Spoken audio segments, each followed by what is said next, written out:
I think the core of my talk is largely around helping the social investors to understand the key areas where they can make impact in education, especially that there are investors who have been in education for many years, and most of them are starting to be fatigued and worry about the return on investment because they don't see where they're going. And the whole idea is to help people to understand how to move from the crisis intervention stage, which has driven most of the interventions, and begin to work towards a long sustainable impact on the education system as a whole, such that we emerge with an education system that performs, other than the current scenario where we have little boutiques of performing isolated pockets within the system.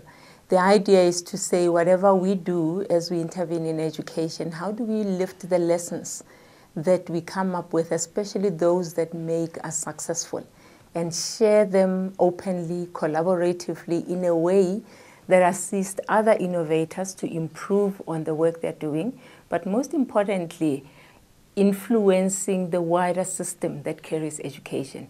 Because we cannot afford as a country to carry on running two parallel education systems. I always say the interventions are the one system. The normal schooling system is the other, and that's the one that's not performing. We see success in our small boutiques, and how can we do that? Generally, the country has tended to think when you identify a working intervention, people talk about going to scale and expect that intervention to replicate itself across the country, and then we say that's scaling. In my opinion, that's not scaling, because you can take one intervention and plonk it in all the provinces of the country. You're still missing the boat in how you impact on the wider system. And I believe CSI in this country needs to begin to adopt that new approach to how they look at their investments, such that they understand the short term, not in number of years, but in the wounds that they're plugging and stopping to bleed, and then say, where do we want to be as a country? And as a country, we need a performing system such that in the long term, we can be one of the top 20 performing education systems in the country, and currently we're not.